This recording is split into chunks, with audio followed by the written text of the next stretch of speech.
Usually when we talk about a medical diagnosis, there's this expectation of absolute precision. Oh, yeah, like total clarity. Right. You break your arm, the x-ray shows that jagged white line, the doctor points to it, and that's it. It's binary. Exactly. It's clean. We like things to be visible and easily categorized. But then you step into the world of human destiny. Oh, boy. Yeah? Neurodevelopment, trauma, why our lives actually turn out the way they do, and suddenly that x-ray machine is just completely useless. It's the absolute definition of diagnostic muddy waters. I mean, when you move from the physical bone to the invisible architecture of the human mind, you lose that binary comfort entirely. Yeah, you really do. You're dealing with layers of consciousness, suppressed emotions, and, spiritual realities that they don't photograph well. Which is exactly why we are bypassing the x-ray machine altogether today. Mm-hmm. For this deep dive, we've taken a massive stack of incredibly profound material and synthesized it to show you something wild. It's a total paradigm shift. Yeah, it really is. The core idea is that life isn't just a random series of events that happen to you. It is a divine matrix. Yes. And to successfully navigate it, to stop being a passive passenger and become the true boss of your destiny, you have to master the machinery inside your own mind. And that's exactly what most people miss. They operate under the default assumption that external circumstances dictate their internal state. Right. Yeah. Like, if I get a raise, I'll be happy. Exactly. If things are good outside, I feel good inside. But the material we are examining today argues the exact opposite. The inside creates the outside. Your internal state is the actual engine that dictates your external reality. So our mission today is to deliver a high-impact synthesis of that engine. We are combining the ancient Islamic spiritual blueprints of giant thinkers, guys like Ibn Arabi and Al-Ghazali. Mm-hmm. We're looking at the ultimate leadership model of Prophet Muhammad, peace be upon him, and we are merging that with modern psychological frameworks. Yeah, emotional intelligence, Carl Jung's shadow work. And the absolute powerhouse that is subconscious programming. It's a heavy lineup. It is. And before we dive into this matrix, I just want to make a quick call out to you listening. If you want to keep exploring these incredible intersections of ancient wisdom and modern mastery, you absolutely have to subscribe to Silsilat Studio on YouTube. Yeah, they do great work. They are producing phenomenal, professional, high-impact content exactly like the concepts we're breaking down today. It's a resource you simply don't want to miss. It's an essential toolkit, really, for anyone serious about understanding the mechanics of their own existence rather than just kind of floating through it. Okay, let's unpack this. Let's start with the very first conceptual building block, the engine room of the Matrix. Right. We have to talk about Joseph Murphy and his framework of the conscious versus the subconscious mind. Murphy gives us this brilliant, highly accessible metaphor of a ship on the ocean. I love the ship metaphor because it establishes such a clear hierarchy of operation.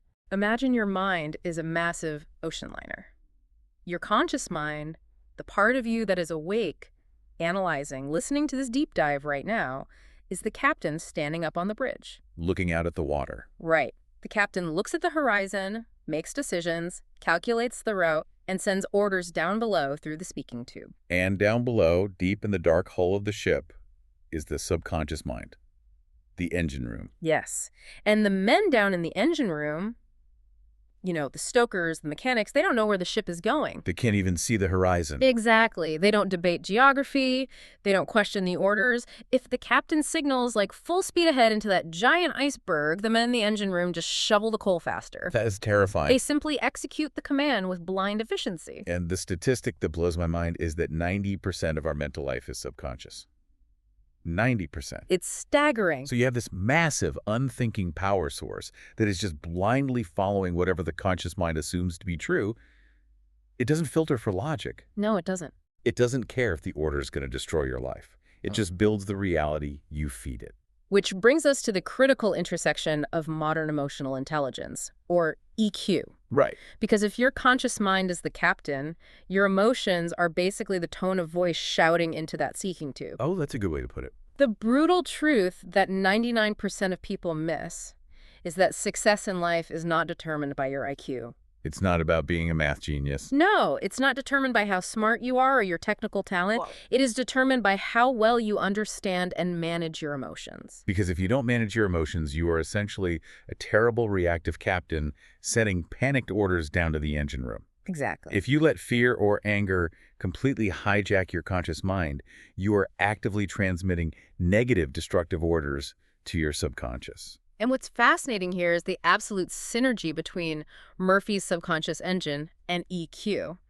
If you lack EQ, you are emotionally blind. You might have an IQ of 150, but if someone insults you and you immediately fly into a blind rage, your brilliant intellect is completely offline. You're not using that 150 IQ at all. Not at all. Your subconscious just receives a massive surge of threat and hostility, and it begins to wire your nervous system and your external behaviors to seek out more conflict. Wow. It dutifully steers your life right into the rocks because that's the environment the captain told it to prepare for. So let's break down the toolkit for the captain on the bridge. The 5 pillars of EQ. First is self-awareness. Yeah. Now, this isn't just like knowing your favorite color or whatever. It's knowing what you are actually feeling in real time. It's noticing your jaw clenching or your breathing getting shallow or that sudden drop in your stomach before a meeting. Because you cannot manage what you cannot see. Right. Most people are completely unconscious of their emotional states. They're just operating on autopilot. Yeah, they're furious, but they don't realize they're furious until they've already yelled at their spouse or sent a totally passive-aggressive email. Self-awareness is the internal radar system. It is the ability to step back and say, I am experiencing anger, rather than simply being the anger. Which leads to pillar 2, self-regulation. Mm-hmm. And this is crucial because self-regulation isn't about suppressing emotions. Oh, definitely not. It's not putting on a fake smile and pretending you aren't annoyed. Not at all. Suppression is just a delayed explosion. Self-regulation is feeling the emotion fully, but choosing your response strategically. Okay. People with poor self-regulation are like emotional ping pong balls. Something hits them, they bounce off a wall. But people with high EQ utilize a psychological mechanism we call the pause. Ah, the pause. This is a huge concept. It is the literal space between a stimulus, something happening to you, and your response to it. Exactly. And there's this great technique outlined. STOP. S-T-O-P. Stop what you're doing. Take a breath. Observe what you're feeling and thinking. And proceed with intention.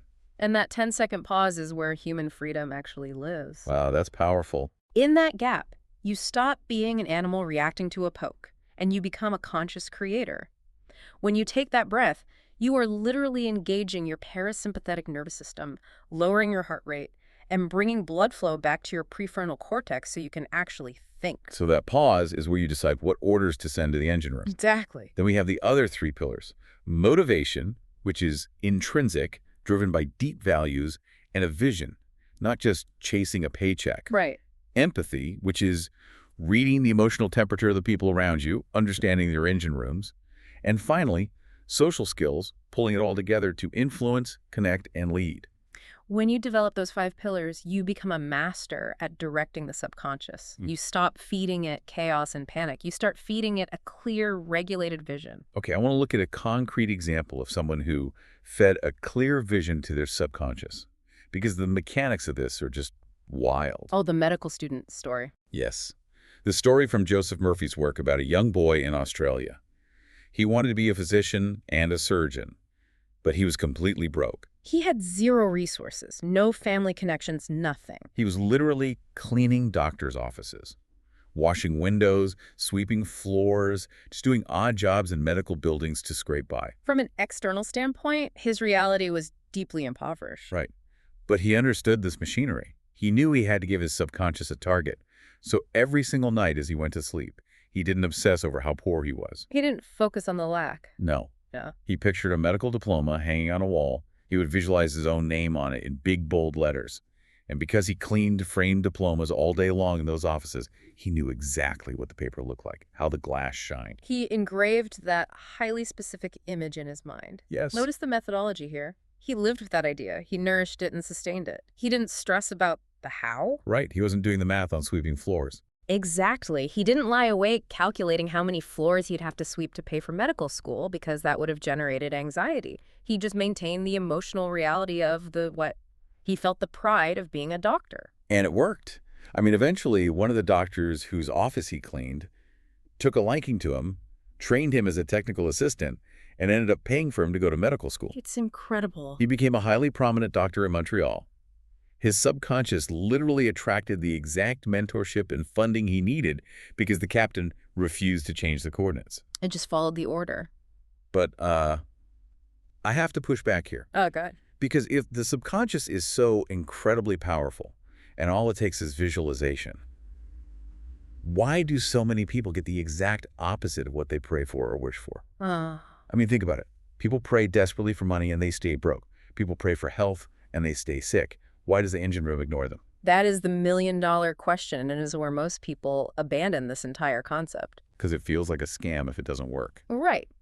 But it comes down to a psychological principle introduced by Émile Coué, a French psychologist. It's called the law of reversed effort. The law of reversed effort. Break that down for me. Coué discovered that when your desires, your willpower, and your imagination are in conflict, your imagination invariably wins. Every single time. Really? Yes. He uses a brilliant metaphor to illustrate this. Imagine I place a wooden plank, about a foot wide, flat on the floor of a room, and I ask you to walk across it. Easy. I just walk across it, wouldn't even think about it. Exactly. Your willpower says walk, your imagination pictures you walking, and you do it effortlessly. Now, imagine I take that exact same wooden plank and suspend it 20 feet in the air between two brick walls. Now walk across it. Oh, absolutely not. I would freeze. I'd be terrified of falling off the edge. Well, look at the mechanics of why. The physical task is identical. It's a foot-wide board. You just have to place one foot in front of the other. Your willpower and your desire are screaming at you to walk across. You want to get to the other side. But your imagination is vividly picturing you losing your balance, slipping, and falling 20 feet to the ground. And the imagination wins. Your imagination defeats your willpower. When you try to force your subconscious using sheer mental effort, you are usually doing it from a state of intense underlying fear or anxiety. Wow. So if I am desperately praying for money to pay my rent, but my underlying imagination is terrified of being evicted and living in my car, my subconscious doesn't hear the prayer.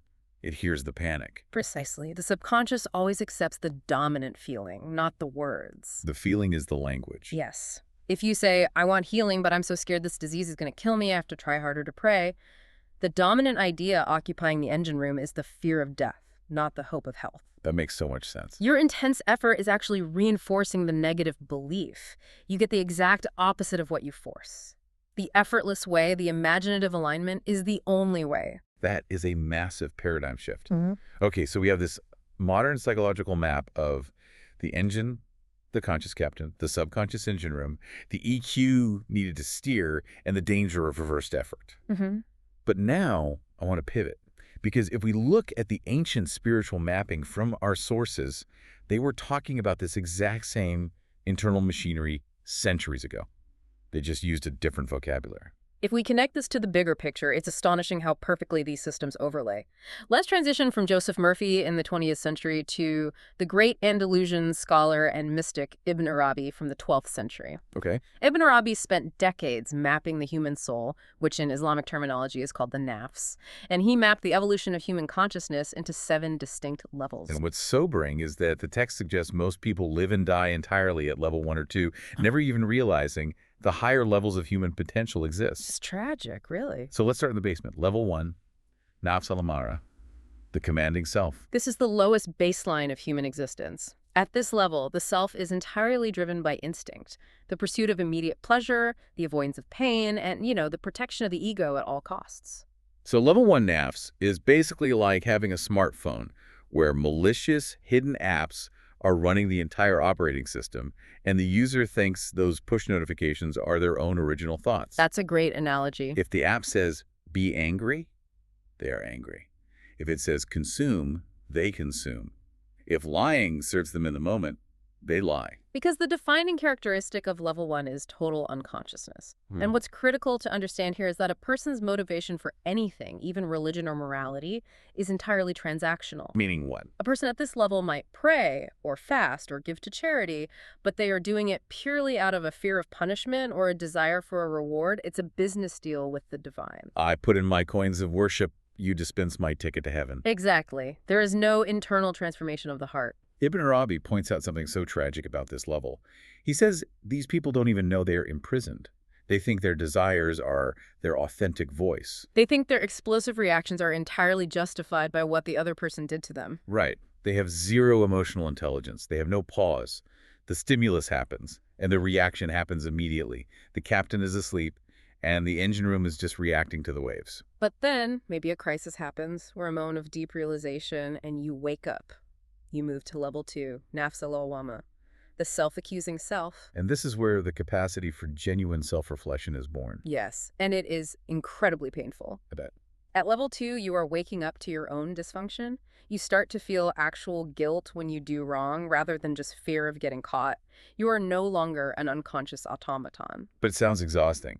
It's described as a state of constant internal warfare. Oh, it is. You make a resolution to be a better partner or a more patient parent. You break the resolution. You yell at your kids. You feel terrible guilt. You repent. You swear you'll never do it again, and the next week you do it again. It is the cycle of civil war. Ibn Arabi noted that most sincere, striving people are stuck right here in level 2. Wow. They might engage in intense spiritual practices with pure intent in the morning, and by the afternoon they are backbiting their coworkers or losing their temper in traffic. They are fluctuating violently between who they desperately want to be and who their ingrained habits force them to be. And this is where the synthesis gets brilliant, because we can bring in Carl Jung. Yes. Jung's map of the human psyche parallels Ibn Arabi's lower nafs with unbelievable accuracy. Jung talks about two main constructs, the persona and the shadow. Jung theorized that we all create a mask to present to society the persona. It's the polite, acceptable, polished version of ourselves that we want people to see. We want to be seen as smart, kind, put together. Right. But to maintain that mask, we have to take everything about ourselves that we deem unacceptable, our fears, our weird desires, our ugly anger, our deep flaws. We put them in a box, lock it, and shove it into the basement of our psyche. And that dark basement is the shadow. Exactly. And as long as you're at level 1 or 2 of the nafs, that shadow is basically running your life from the basement. Jung has that famous quote, right? Until you make the unconscious conscious, it will direct your life and you will call it fate. When you look at the mechanics of that, the shadow is exactly what makes level 2 so agonizing. You are trying with all your conscious willpower to live as your shiny persona, but your shadow, starved of attention, keeps leaking out. It sabotages you. It sabotages your relationships, it creates addictions, it results in those explosive overreactions where you say, I don't know what came over me. What came over you was your shadow. Here's where it gets really interesting, the concept of projection. This completely shifted how I view my daily interactions. The idea is that when you refuse to see your shadow in yourself, you project it onto the people around you. Take that a step further. It's an automatic defense mechanism. If you have completely disowned your own capacity for selfishness, if your persona demands that you are the most selfless, giving person ever, you will walk around constantly complaining about how selfish everyone else is. Oh. Your boss is selfish, your spouse is selfish, society is selfish.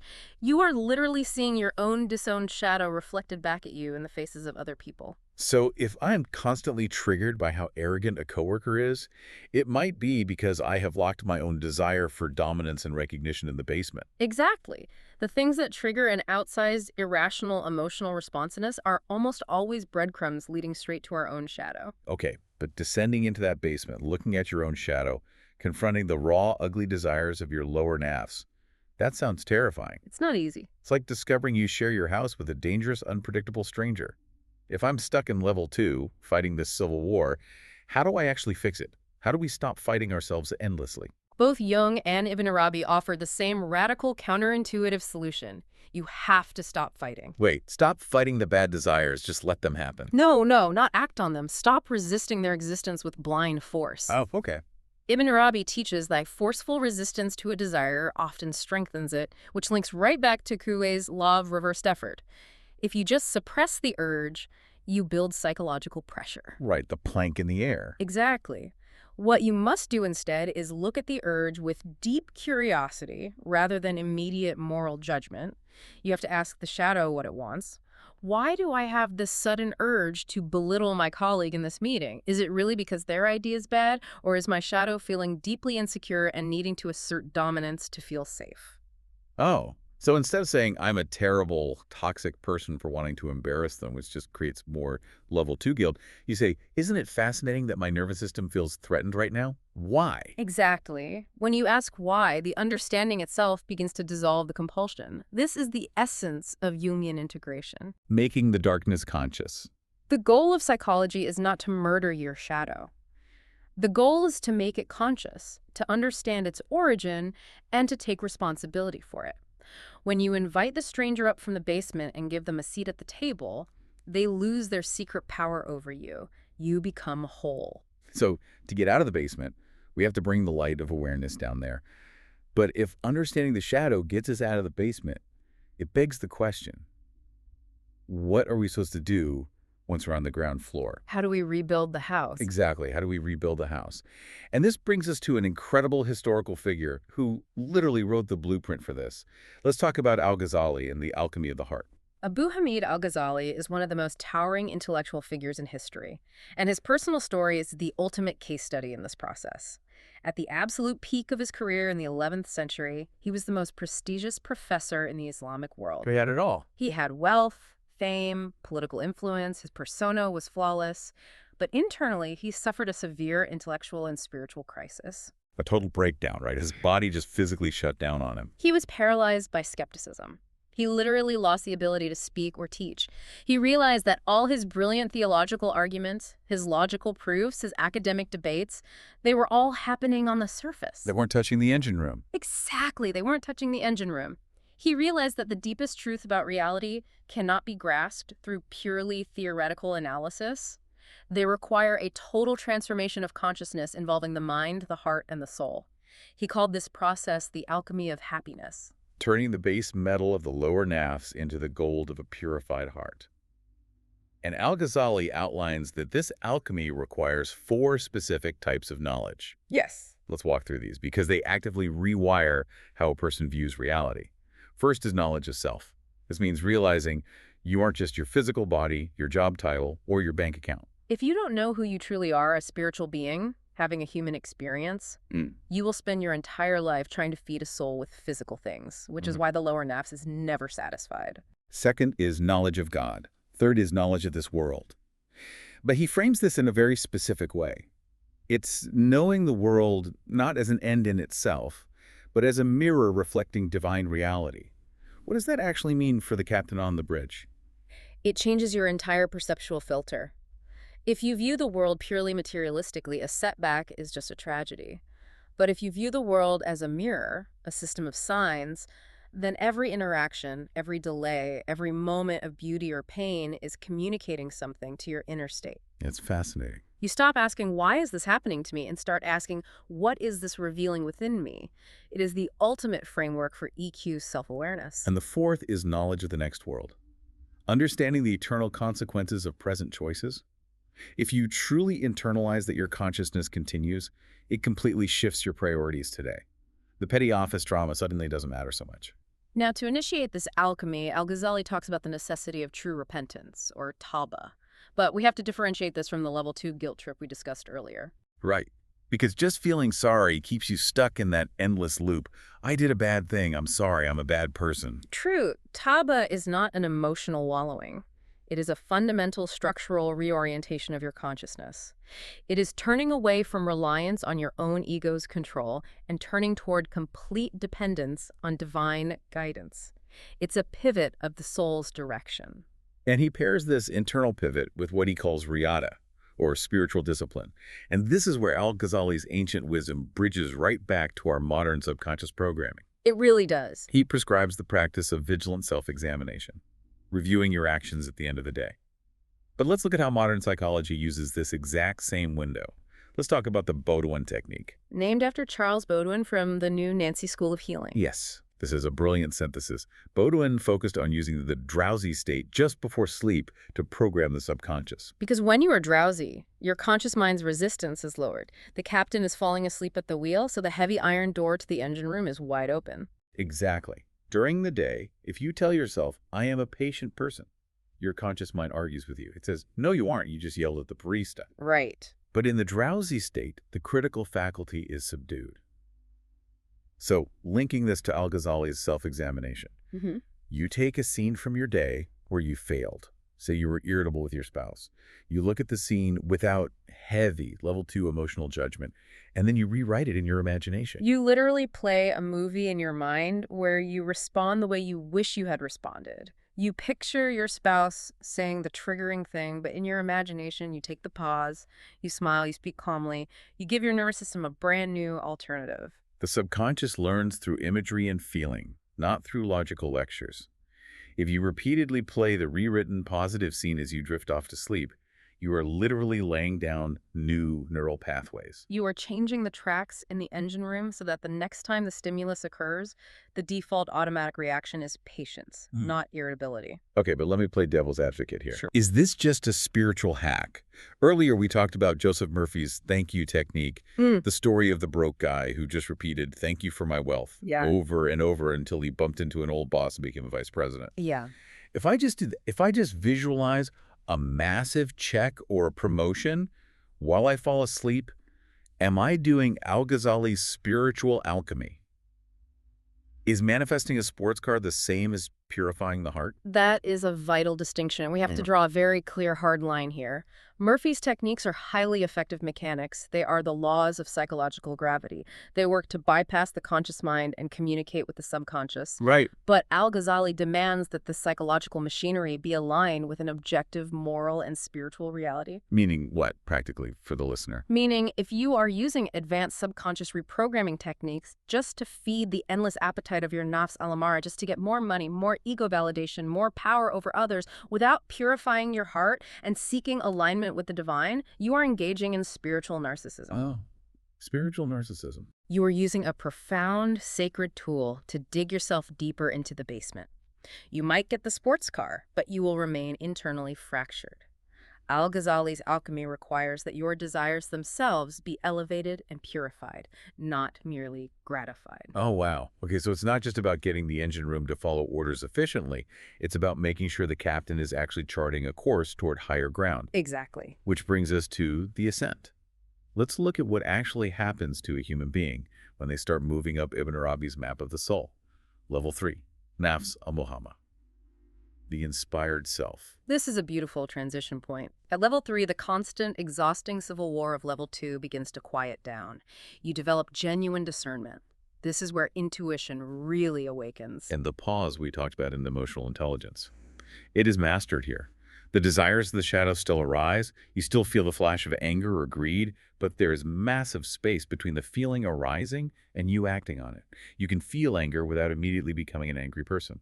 And people at this level often begin to experience what Jung called synchronicities, meaningful coincidences. Oh, like when you're thinking of someone and they call. Yes.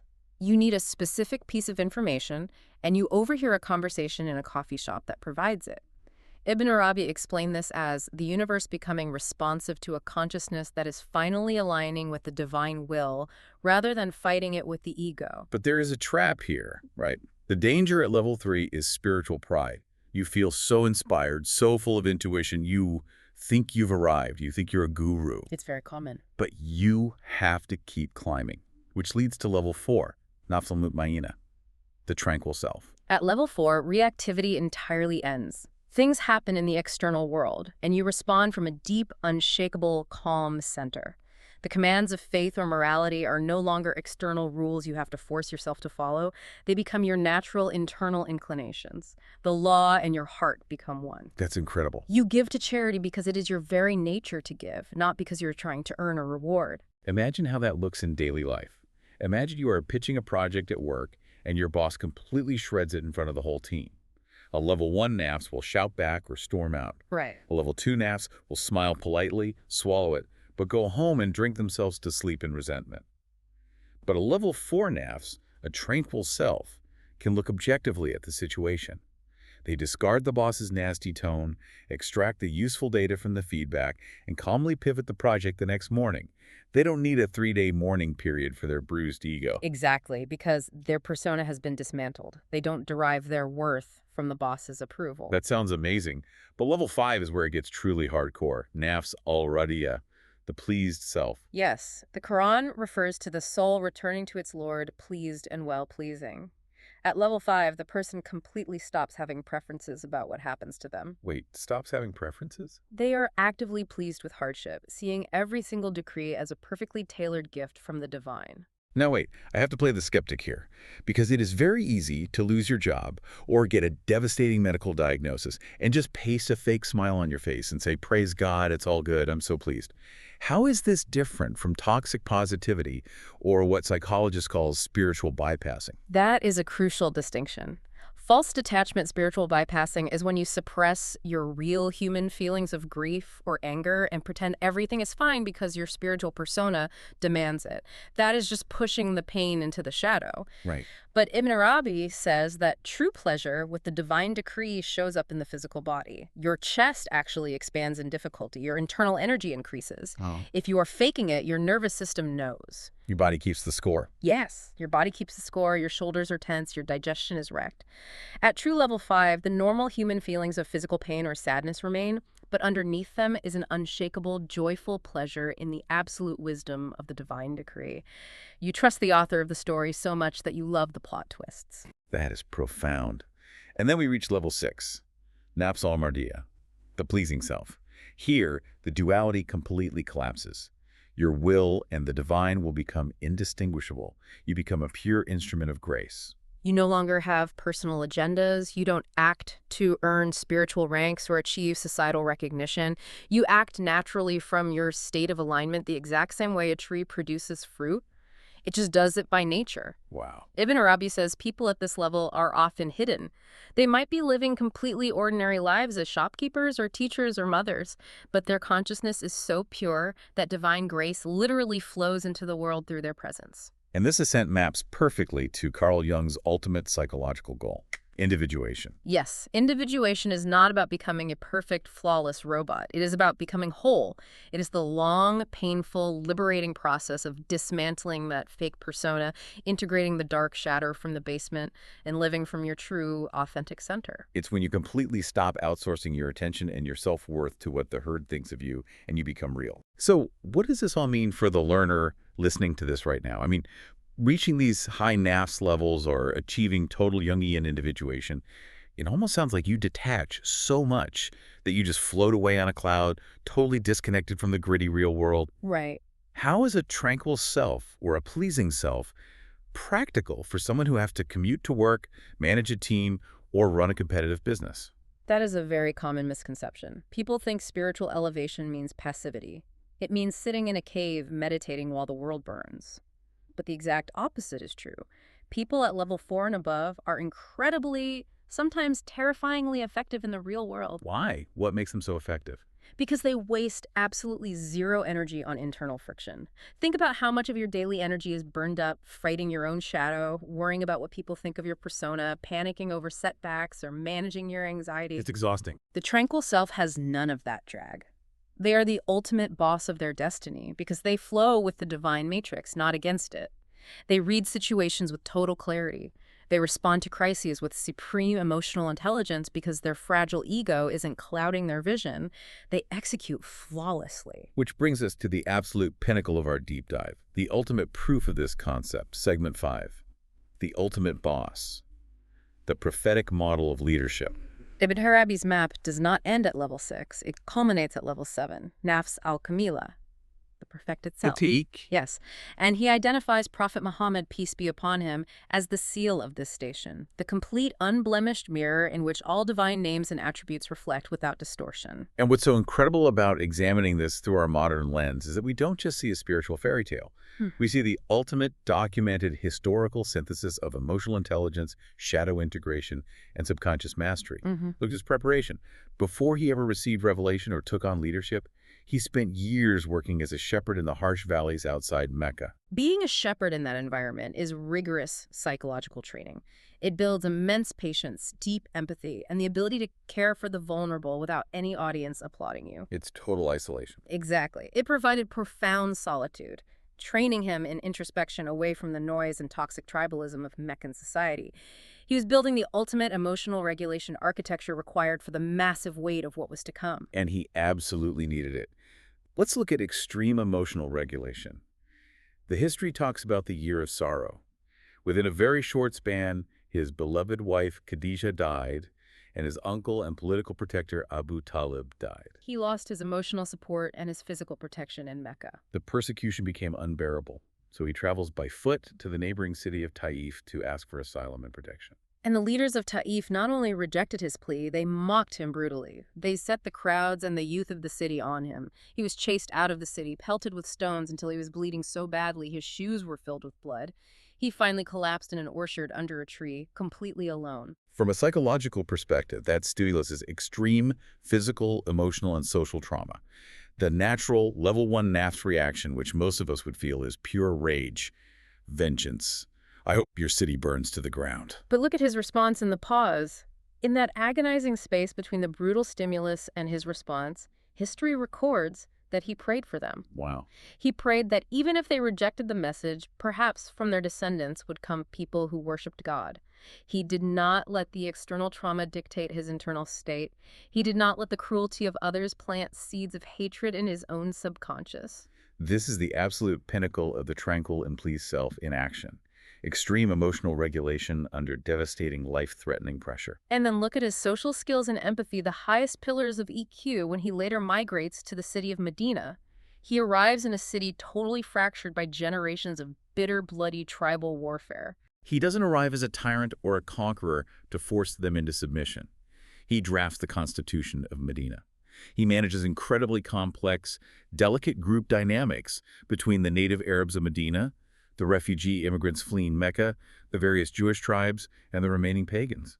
Talk about supreme social calibration. To solve the economic crisis of the penniless refugees, he didn't just hand out charity. He paired the immigrants with the locals in a formal bond of brotherhood, sharing homes and businesses. That's brilliant. He established new marketplaces with fair rules, abolishing the corrupt, heavy taxes that favored the elite. He built a cohesive, functioning society out of entirely fractured parts. He was utilizing supreme relational management. And if we fast forward to the very end of his life and his famous farewell sermon, we see the ultimate integration of these psychological principles applied on a massive societal level. The farewell sermon, where he stood before tens of thousands and declared, "An Arab has no superiority over a non-Arab. A white has no superiority over a black, nor a black over a white, except by piety and good action." With those exact words, he was actively destroying the ego-driven tribalism that thinkers like Nietzsche and Carl Jung warned about centuries later. Yes. Jung warned that identifying too strongly with a group, a tribe, or a race keeps people trapped in a collective herd mentality, which entirely prevents true individual psychological growth. The Prophet was establishing a society based on individual moral accountability and universal human brotherhood. He was effectively dismantling the societal shadow of racism, tribalism, and blood feuds. This proves the point perfectly.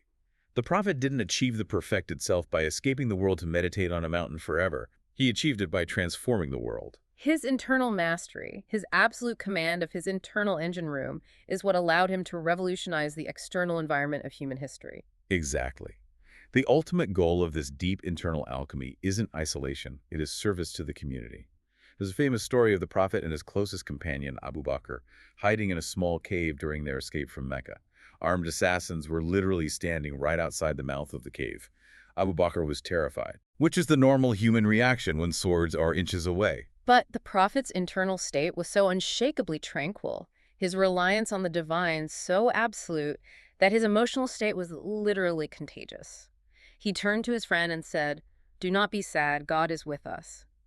His internal mastery completely altered Abu Bakr's external experience of fear. Wow. The Prophet was the ultimate boss of his internal state, radiating an aura of absolute peace in a situation that would psychologically break anyone else. It is just amazing how it all weaves together. The ultimate spiritual archetype, the perfected self, is simultaneously the absolute ultimate template for practical, day-to-day emotional intelligence, resilience, and leadership. They are not separate disciplines. Yeah. The spiritual and the psychological are simply two lenses looking at the exact same human architecture. So, as we wrap up this incredible journey, life really is a divine matrix.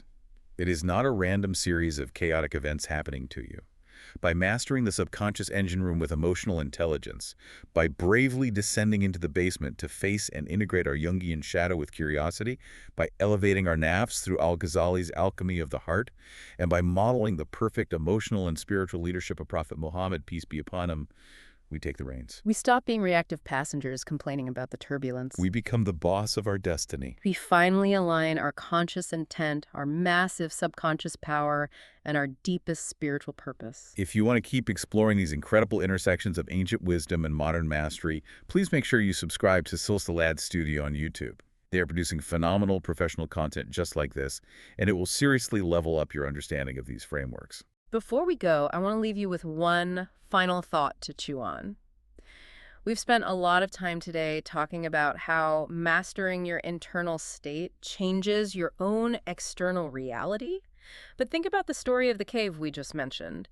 The Prophet's internal tranquility literally altered Abu Bakr's physical fear. Right. Emotional contagion. Emotional contagion is real. Your nervous system is constantly broadcasting to the people around you. Oh, wow. So ask yourself, what is your current unmanaged emotional state doing to the people in your life right now?